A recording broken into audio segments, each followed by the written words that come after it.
नमस्कार दोस्तों, 17 नवंबर 2021 के daily the Hindu editorial discussion में आपका स्वागत है। 4 इंपॉर्टेंट आर्टिकल्स मैं आपके साथ डिस्कस करूंगा। पहला आर्टिकल है लॉन्गर टर्म बेटर इम्पैक्ट। ये आर्टिकल लिखा है आर.के. राघवन साहब ने, फॉर्मर सीबीआई डायरेक्टर हैं। इनका यहाँ पे ये बोलना है कि ये जो इन्फोर्समेंट डायरेक्टरेट और सीबीआई के चीफ को 5 साल का टेन्योर देने की बात की जा रही है, ये एक अच्छा स्टेप है और इसकी निंदा करना सही नहीं है। जस्ट अभी ये स्टेप अनाउंस किया गया है और ओवरऑल लॉन्ग टर्म में ये स्टेप बहुत अच्छा हो सकता है। बस ये एक कमी बता रहे हैं इस स्टेप की कि जो 2 साल के टेन्योर को 5 साल का किया जा रहा है, इसमें 3 एनुअल एक्सटेंशंस देना सही नहीं है। सीधे टेन्योर को 2 साल का 5 साल कर दो। जैसे कि आप यूएस में जाओगे तो वहां पे जो फेडरल ब्यूरो ऑफ इन्वेस्टिगेशन है, उसके हेड को 10 साल का टेन्योर दिया जाता है। तो जब लंबे टेन्योर्स दिए जाते हैं डायरेक्टर्स को, तब वो एजेंसी के काम करने के तरीके के ऊपर अच्छा इंपैक्ट डाल सकते हैं। तो ओवरऑल सरकार का ये जो स्टेप है 2 साल से 5 साल टेन्योर करने वाला, इसकी तारीफ कर रहे हैं यहाँ पे राघवन साहब। ओवरऑल इस आर्टिकल को देखेंगे। फिर Kabul Kashmir and the return of real politic. यहाँ पे हैप्पीमैन जैकब साहब ये आइडिया दे रहे हैं कि इंडिया एक कैच 22 सिचुएशन में है। कैच 22 सिचुएशन मतलब कि आज की डेट में इंडिया अगर तालिबान के साथ इंगेज करके डेवलपमेंटल असिस्टेंट देता है अफगानिस्तान को, और अफगानिस्तान के साथ इन्वॉल्व होता है उसकी पॉलिटिक्स में, तब हो सकता है कि पाकिस्तान कश्मीर के अंदर अटैक करना शुरू कर दे। और इंडिया अगर तालिबान के साथ इंगेज नहीं करता है तो कल की डेट में अफगानिस्तान लेड बाय तालिबान पूरी तरीके से पाकिस्तान की फेवर में चला जाए। तो इंडिया दोनों ही तरफ से प्रिकैरियस सिचुएशन को यहाँ पे फेस कर रहा है।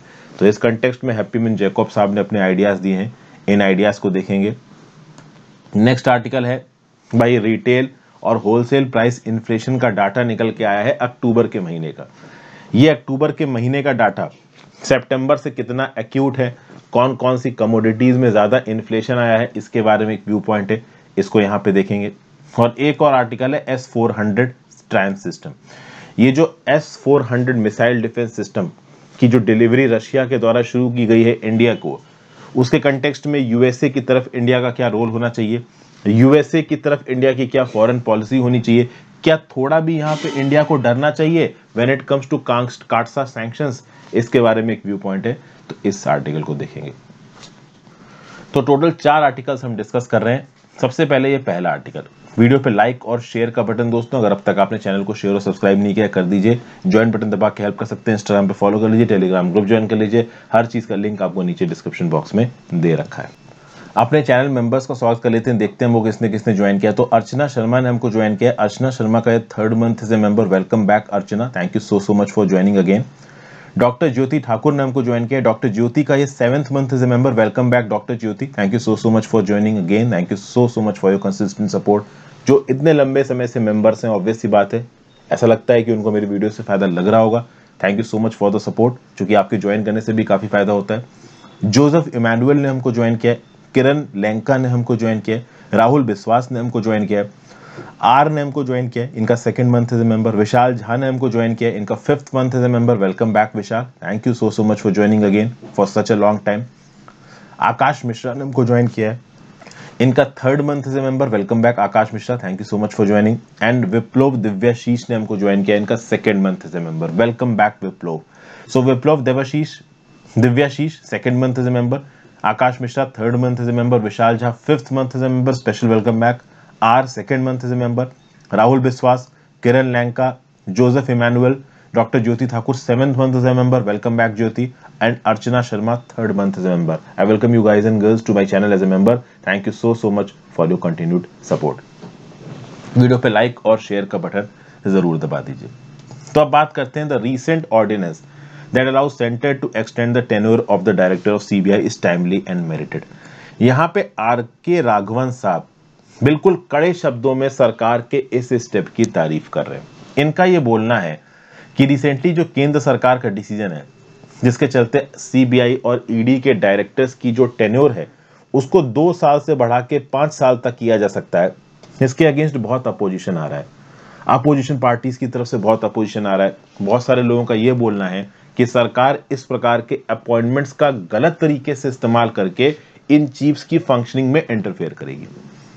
सीबीआई के ट्रैक रिकॉर्ड को देखा जाए तो आरबीआई राघवन साहब तो अच्छा बता रहे हैं ट्रैक रिकॉर्ड, पर सीबीआई के काम को लेके और जितनी भी सेंट्रल एजेंसीज है जैसे एनआईए, इन्फोर्समेंट डायरेक्टरेट, इन सब के काम को लेके अक्सर कर सवाल उठाया गया है कि केंद्र की सरकार इन एजेंसीज का प्रयोग करती है अपोजिशन पॉलिटिकल पार्टीज के अगेंस्ट। बट अगर आप ध्यान से देखो तो ये स्टेप भाई बहुत अच्छा है। क्यों अच्छा है? क्योंकि पहली बात तो यह है कि सीबीआई जितने भी केसेस रजिस्टर करती है उसमें से केवल 5 से 10% केसेस पॉलिटिशियंस के अगेंस्ट होते हैं। तो बात इस कंटेक्स्ट में अगर आप इस स्टैटिस्टिक को कंसीडर करके देखो तो डेफिनेटली आप यहां पे ये कह सकते हो कि 2 से 5 साल करने का जो टेन्योर है ये बहुत काम का है। उसका रीजन यहां पे ये है कि 2 साल का टेन्योर भी एक डायरेक्टर के लिए इनफ नहीं होता है अपना मार्क छोड़ने के लिए, एजेंसी के काम करने के तरीके को बदलने के लिए।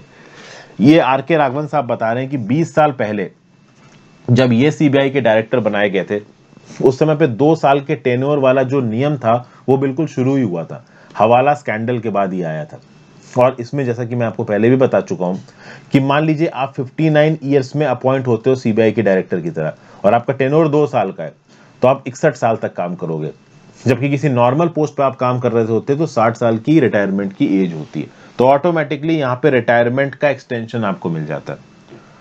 तो इनका ये बोलना है आर के राघवन साहब का कि जब ये 2 साल के अपॉइंटमेंट टेन्योर शुरू हुआ था उससे पहले हालात बहुत खराब थी। सरकार आर्बिट्रेरी और कैप्रिशियस तरीके से किसी भी डायरेक्टर को अपॉइंट करती थी। फॉर एग्जाम्पल 1987 में सीएम राधाकृष्णन नायर को सीबीआई का डायरेक्टर अपॉइंट किया गया, ठीक है। एकदम से कुछ दिन बाद इनके अपॉइंटमेंट को हटा दिया गया क्योंकि जो पर्टिकुलर इंडिविजुअल मोहन काटरे कुर्सी पर बैठा था उसके टेन्योर को थोड़ा लंबा चलाना था। तो ये काफी डीमोरलाइजिंग हो जाता है। पहले आप एक ऑफिसर को अपॉइंट करो, फिर एकदम से उस ऑफिसर को हटा दो, किसी ऑफिसर को अपॉइंट किया 3 ही महीने में हटा दिया। तो इस प्रकार से अगर आप अपने बिल्कुल ही विम्स एंड फैंसीज के हिसाब से कभी भी किसी डायरेक्टर को अपॉइंट कर रहे हो, किसी को हटा रहे हो, सीबीआई में जो डायरेक्टर्स अपॉइंट होते हैं सीनियर आईपीएस ऑफिसर्स होते हैं, ये छोटे मोटे ऑफिसर नहीं होते हैं। तो इस प्रकार से इररिस्पॉन्सिबल हैंडलिंग यहाँ पे सही नहीं है। तो ओवरऑल सीबीआई के हेड का 2 साल का टेन्योर आया तो ये काफी अच्छा स्टेप था। लेकिन अभी भी ये जो 2 साल का टेन्योर है this is not enough for a competent officer to change the functioning of the organisation. क्योंकि अगर आप यूएसए में चले जाओ तो फेडरल ब्यूरो ऑफ इन्वेस्टिगेशन का जो चीफ होता है उसको 10 साल का टेन्योर मिलता है। तो अगर इंडिया के अंदर भी सीबीआई और इन्फोर्समेंट डायरेक्टरेट जैसी बॉडीज के हेडों को लंबा टेन्योर मिलेगा तब वो सेंसिटिव इंटरोगेशन को प्रॉपर तरीके से कर सकते हैं और एक प्रकार की लॉन्गेविटी और स्टेबिलिटी ला सकते हैं इस प्रकार के ऑर्गेनाइजेशंस के काम करने के तरीके में। और सबसे खास बात यहाँ पे ये है कि 2 से 5 साल का टेन्योर करने वाला जो नियम कानून है, ये नियम कानून एक्चुअली में ग्राउंड लेवल पे कैसे इंप्लीमेंट होता है इसको हमें कम से कम देखना तो चाहिए। एकदम से आप सरकार की बुराई करने लगो कि ये गलत है और सरकार गलत तरीके से यहाँ पे इंटरफेयर करेगी, वो सही नहीं है। ओवरऑल ऑब्वियसली बात ये बिल्कुल सही बोला है, ऑथर ने इस बात को बिल्कुल माना है कि जो 1 साल का एक्सटेंशन देने की बात है ना, ये स्टेप अच्छा नहीं है कि 2 साल के बाद 1 साल का एक्सटेंशन दिया जाएगा, फिर 1 साल का, फिर 1 साल का, ऐसे 5 साल होंगे। This is not good. आप एक काम करो, आप सीधे 2 साल के टेन्योर से 5 साल का टेन्योर कर दो सीबीआई के डायरेक्टर का। तो अगर सीबीआई के डायरेक्टर का टेन्योर सीधे 5 साल का हो जाता है then it is a very good thing. हालांकि वो केंद्र की सरकार करेगी इसके चांसेस देखिए बहुत ज्यादा कम है, क्योंकि 5 साल के लिए अगर कोई सीबीआई कुर्सी पर बैठ जाता है और उसको आप 5 साल तक नहीं हटा सकते हो देन डेफिनेटली वो पर्टिकुलर इंडिविजुअल ऑनेस्ट तरीके से काम कर सकता है बिना किसी आप कह सकते हो इंटरफेरेंस के। लेकिन अब अगर एक्सटेंशन चाहिए तो एक सरकार कहीं ना कहीं इस एक्सटेंशन को एक लॉलीपॉप की तरह इस्तेमाल करके अपने हिसाब से काम करवा सकता है। वेल जो भी हो, ओवरऑल देखिए अभी के लिए 2 साल के बाद 3 एक्सटेंशंस और उसके बाद 5 साल, ये जो नियम कानून है इसके अगेंस्ट बहुत अपोजिशन होगा। हम एक डेमोक्रेसी में रह रहे हैं, राज्य की सरकारें अपोजिशन करेंगी, राज्य की सरकारें वैसे भी अपोजिशन कर रही हैं। आप देख रहे हो कि 8 स्टेट्स के अंदर सीबीआई को जो जनरल कंसेंट दी गई थी इन्वेस्टिगेशन करने की, उस जनरल कंसेंट को विड्रॉ कर लिया गया। वेस्ट बंगाल में, महाराष्ट्र में, केरला में, पंजाब में, राजस्थान में, झारखंड में, छत्तीसगढ़ में, मिजोरम में, ये वो स्टेट्स हैं जहां पे बीजेपी का राज नहीं है। इन्होंने जनरल कंसेंट विड्रॉ कर ली, मतलब सीबीआई अपने हिसाब से यहाँ पे जाके केसेस रजिस्टर नहीं कर सकती, इन्वेस्टिगेट नहीं कर सकती, उसको राज्य की सरकार से परमिशन लेनी पड़ेगी। तो कुल मिला के आगे आने वाले समय में जब इस प्रकार के अपोजिशन और बढ़ेंगे तब डेफिनेटली ऐसा हो सकता है कि जो 2 से 5 साल का टेन्योर इन वन ट्रॉट कर दिया जाए, एनुअल एक्सटेंशन वाला केस ना हो। अभी के लिए देखा जाए तो सीबीआई को इन पर्टिकुलर स्टेट्स में इन्वेस्टिगेशन करने के लिए राज्य की सरकार की परमिशन लेनी है। एक बात और यहां पे कह रहे हैं ऑथर कि भाई सीबीआई को इस प्रकार की परमिशंस की जरूरत नहीं होनी चाहिए। जैसे कि फॉर एग्जांपल आप कस्टम्स की बात कर लो, इनकम टैक्स की बात कर लो, आप कस्टम अथॉरिटीज को, इनकम टैक्स अथॉरिटी को किसी भी पर्टिकुलर राज्य में अगर कोई केस की इंक्वायरी करनी है, इन्वेस्टिगेशन करनी है, तो उनको राज्य की सरकार से परमिशन लेने की जरूरत नहीं होती, वो अपने बिहाफ पे भी कर सकते हैं अपने डोमेन में। कुछ इस प्रकार की ताकत यहाँ पे सीबीआई को मिलनी चाहिए। सीबीआई को अगर हर केस की इन्वेस्टिगेशन से पहले राज्य की सरकार की परमिशन लेनी पड़ी तो यहाँ पे सीबीआई के काम करने के तरीके के ऊपर एक एडवर्स इफेक्ट आएगा। मतलब सीबीआई को इनकम टैक्स और कस्टम्स डिपार्टमेंट जैसे आप कह सकते हो ताकत मिलनी चाहिए कि वो किसी भी राज्य में जाके इन्वेस्टिगेशन को शुरू कर सकें, उनको राज्य की सरकार से परमिशन लेने की जरूरत ना पड़े। अब ये एक पॉइंट बड़ा कंट्रोवर्शियल पॉइंट है, क्योंकि अगर इस प्रकार का कोई भी चेंजेस होते हैं डीएसपी में, यानी कि Delhi special police establishment act में जो कि सीबीआई को रेगुलेट करता है, या फिर सीवीसी एक्ट में जो कि सेंट्रल विजिलेंस कमीशन को रेगुलेट करता है, ये फिर इन्फोर्समेंट डायरेक्टोरेट एक्ट में, तब प्रॉब्लमेटिक हो जाएंगी चीजें, चूंकि राज्य की सरकार इस प्रकार के स्टेप को अपोज करेंगी। नेक्स्ट आ जाते हैं एम्बर ऑन इकोनॉमी। देखिए अक्टूबर का इन्फ्लेशन डाटा आ चुका है, रिटेल का भी और होलसेल का भी। देखते हैं इस डाटा में क्या निकल के आ रहा है, थोड़ा सा समझने की कोशिश करते हैं। जो अक्टूबर का रिटेल डाटा आया है इन्फ्लेशन का, इसमें ये पता चला है कि अक्टूबर 2021 में जो इन्फ्लेशन है अक्टूबर 2020 के कंपैरिजन में वो 4.48% बढ़ा है, और ये सितंबर 2021 का जो इंक्रीज था व्हेन कंपेयर टू सितंबर 2020 वो 4.35% था। तो सितंबर में पिछले फाइनेंशियल ईयर के कंपैरिजन जितना इन्फ्लेशन था उससे थोड़ा ज्यादा तेज इन्फ्लेशन बढ़ा है अक्टूबर में। ठीक है भाई। अगर बात की जाए ऑयल्स और फैट्स की, तो ऑयल्स और फैट्स में 33.5% का इन्फ्लेशन है अक्टूबर 2021 में व्हेन कंपेयर टू अक्टूबर 2020। और वहीं पे अगर आप देखोगे तो जो फिश और पल्सेस हैं और मीट है, तो मीट वाली कैटेगरी और फिश एंड पल्सेस वाली category, meat and fish and pulses, इसमें 7.1% और 5.4% का इंक्रीज हुआ है। अगर आप यहां पे देखो फूड एंड बेवरेजेस सब इंडेक्स को, कंज्यूमर प्राइस इंडेक्स में फूड और बेवरेजेस सब इंडेक्स लगभग आधा वेटेज रखता है, तो मंथ ऑन मंथ 2.3% का इंक्रीमेंट हुआ है फूड एंड बेवरेजेस सब इंडेक्स में, जो कि सीपीआई का एक मेजर पार्ट बनाता है। वेजिटेबल प्राइसेस अक्टूबर में सितंबर के कंपैरिजन में 14.2% बढ़ी है। ओके, फिर आगे यहां पे क्या बताया जा रहा है, the sequential trend in the food category is particularly disconcerting as except eggs and fruit, all the 10 other items of the 12 component sub index saw prices accelerate last month। मतलब कि फूड कैटेगरी के अंदर eggs को छोड़ दो और fruits को छोड़ दो, तो बाकी जितने भी 10 आइटम्स हैं उन सबके दाम अक्टूबर में सितंबर के कंपैरिजन में बढ़े हैं। ओके, पेट्रोल और डीजल के दाम बढ़े हैं अक्टूबर 2020 के लेवल के हिसाब से अक्टूबर 2021 में पेट्रोल और डीजल के दाम बढ़े हैं 10.9%। और ये इतना बड़ा इंक्रीमेंट है कि जो 10 रुपए प्रति लीटर डीजल पे कट किया और 5 रुपए प्रति लीटर पेट्रोल पे कट किया, ये बहुत ज्यादा जरूरी था क्योंकि दाम बहुत ज्यादा बढ़ रहे थे। अगर आप WPI इन्फ्लेशन की बात करो तो अक्टूबर का जो WPI इन्फ्लेशन है वो है 12.5% व्हेन कंपेयर टू अक्टूबर 2020। सितंबर 2021 का सितंबर 2020 के रिस्पेक्ट में 10.7% था। वहीं पे अगर आप इंडेक्स ऑफ इंडस्ट्रियल प्रोडक्शन की बात करो, अब यहां पे इंक्रीमेंट ज्यादा होना चाहिए लेकिन यहां पे इंक्रीमेंट ज्यादा नहीं हुआ है। ओवरऑल अगर आप देखो तो IIP's growth slumped to an annual 3.1% pace from अगस्त 12%। अगस्त 2021 में जो इंडेक्स ऑफ इंडस्ट्रियल प्रोडक्शन था वो अगस्त 2020 से 12% बढ़ा था, लेकिन अक्टूबर 2021 का अक्टूबर 2020 से केवल 3.1% बढ़ा है। इनफैक्ट माइनिंग, मैन्युफैक्चरिंग और इलेक्ट्रिसिटी, इन तीन पर्टिकुलर हेड्स में 2.6% का डिक्रीज देखने को मिला है। ओवरऑल माइनिंग और पावर जनरेशन तो 8.4% और 11% नीचे गिर चुके हैं। अगर आप ऑटोमोबाइल मैन्युफैक्चरिंग की बात करो तो ऑटोमोबाइल मैन्युफैक्चरिंग पिछले साल से 9% नीचे गिर चुकी है। और इसकी वजह क्या है? उसकी वजह यह है कि ग्लोबल शॉर्टेज हो चुका है सेमीकंडक्टर चिप्स में। ओवरऑल सेमीकंडक्टर चिप्स में ग्लोबल शॉर्टेज है, तो उसके चलते ऑटोमोबाइल मैन्युफैक्चरिंग भी इंडिया के अंदर कम हो रही है। तो कुल मिला के ओवरऑल महंगाई बढ़ रही है और जो प्रोडक्शन है वो कम हो रहा है। तो महंगाई बढ़ रही है और प्रोडक्शन कम हो रहा है, मतलब हमारी इकोनॉमी के जो साइंस हैं वो इतने अच्छे नजर नहीं आ रहे। नेक्स्ट आ जाते हैं S-400 सिस्टम्स को लेके क्या आर्टिकल यहाँ पे दिया हुआ है। देखिए रशिया ने अनाउंस कर दिया है कि वो S-400 ट्रायम्फ सिस्टम्स की डिलीवरी इंडिया के अंदर शुरू कर चुके हैं। दिसंबर 2021 में Russian president Vladimir Putin India के अंदर आएंगे और इनके आने से पहले ही S-400 सिस्टम्स की डिलीवरी इंडिया के अंदर शुरू हो चुकी है।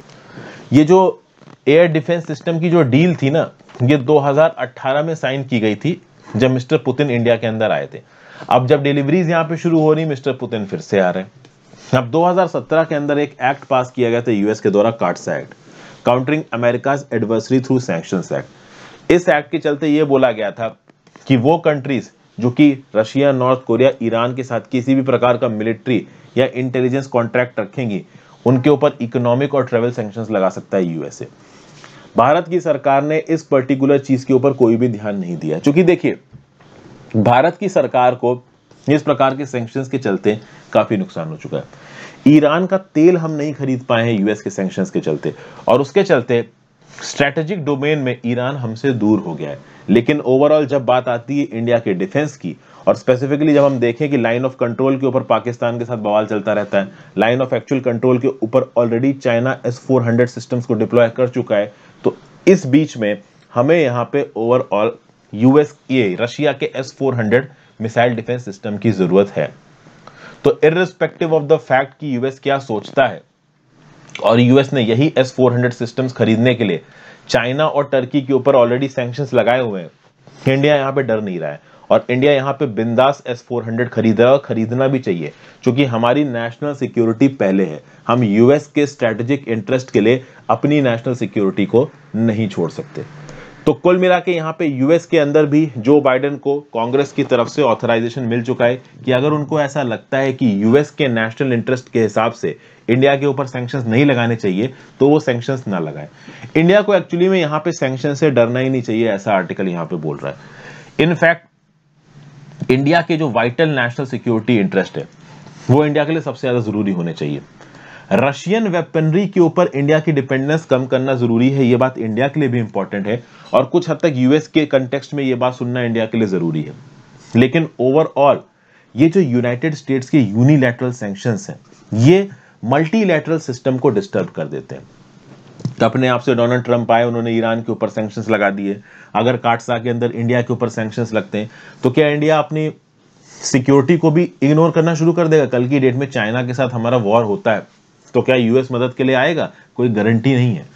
तो इसलिए यहाँ पे अपनी सिक्योरिटी की जिम्मेदारी अपने ऊपर है।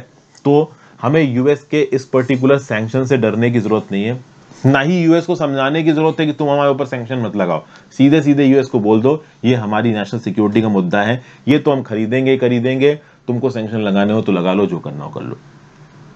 नेक्स्ट आ जाते हैं Kabul, Kashmir and the return of real politics. यहां बेसिकली जब से तालिबान काबुल के अंदर आया है उसके बाद से किस प्रकार से जियो पॉलिटिक्स इवॉल्व हो रही है उसके बारे में यहाँ पे बातचीत लिखी हुई है। देखिए अफगानिस्तान का जो नेबरहुड है वो इंडिया के लिए अब आज की डेट में उतना फ्रेंडली नहीं रहा है। ठीक है, न्यू दिल्ली एक रीजनल कंसेंसस बनाने की कोशिश कर रहा है अफगानिस्तान के ऊपर, और उसके चलते अभी दिल्ली सिक्योरिटी डायलॉग भी हुआ था जिसमें चाइना और पाकिस्तान दोनों ने ही पार्टिसिपेट नहीं किया। और सही बात तो यह है कि अफगानिस्तान की पॉलिटिक्स में अगर इस समय पे दो कंट्रीज जिनका सबसे ज्यादा इन्वॉल्वमेंट है तो वो है पाकिस्तान और चाइना। इनफैक्ट पाकिस्तान के तो बहुत लंबे डिजाइन हैं अफगानिस्तान के अंदर।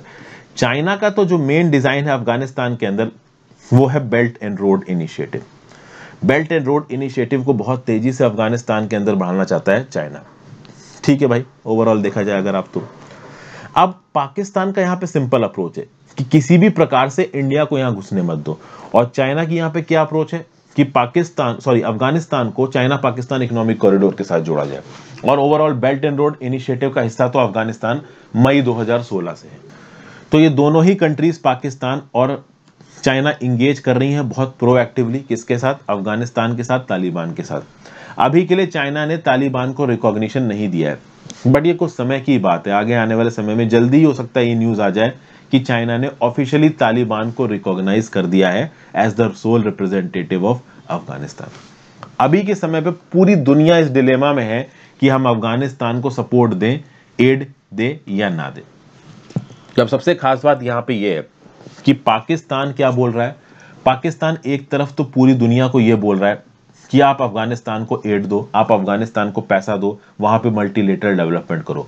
दूसरी तरफ यही पाकिस्तान तालिबान के कॉलोनाइजर की तरह दिखाने की कोशिश करता है वेस्ट को, और इस वेस्ट फ्रंट को आप यूएसए बोल सकते हो। यूएसए की फोर्सेस बहुत लंबे समय से अफगानिस्तान के अंदर स्टेशन थी, ये आप हम सबको पता है, ठीक है। उसके दौरान जो कुछ भी हुआ उसको कॉलोनाइजिंग एक्टिविटी बोला पाकिस्तान ने। तो पाकिस्तान का ये बोलना है कि जो अफगानिस्तान की जमीन पे यूएस फोर्सेस मौजूद थी इतने लंबे समय से, इन्होंने अफगानिस्तान को लूटा, अफगानिस्तान को कॉलोनाइज किया। तो एक तरफ तो वेस्टर्न फोर्सेस को कॉलोनाइजर बोलता है पाकिस्तान, दूसरी तरफ इन्हीं कॉलोनाइजर को पाकिस्तान बोलता है कि तुम पैसा भेजो अफगानिस्तान की डेवलपमेंट के लिए। वेस्टर्न कंट्रीज इस बात से कंफ्यूज है कि हम पैसा भेज दें, डेवलपमेंट करें, और डेवलपमेंट करने के बाद भी हमको कॉलोनाइजर ही बोला जाएगा, हमको लुटेरा ही बोला जाएगा, तो हम क्यों पैसा भेजें यहाँ पे। तो ये यहाँ पे बवाल चालू है। इस बीच में चाइना धीरे धीरे अपनी अप्रोच को यहाँ पे इंप्लीमेंट कर रहा है। चाइना का मेन टारगेट है बेल्ट एंड रोड इनिशिएटिव को अफगानिस्तान के अंदर सक्सेसफुल बनाना। जो मेन टारगेट यहाँ पे पाकिस्तान का है वो ये है कि किसी भी प्रकार से इंडिया और अफगानिस्तान के रिश्ते अच्छे ना हो। जब अफगानिस्तान की सिविलियन सरकार के साथ इंडिया के रिश्ते अच्छे थे तब भी पाकिस्तान को प्रॉब्लम थी, लेकिन पाकिस्तान ज्यादा कुछ कर नहीं पा रहा था।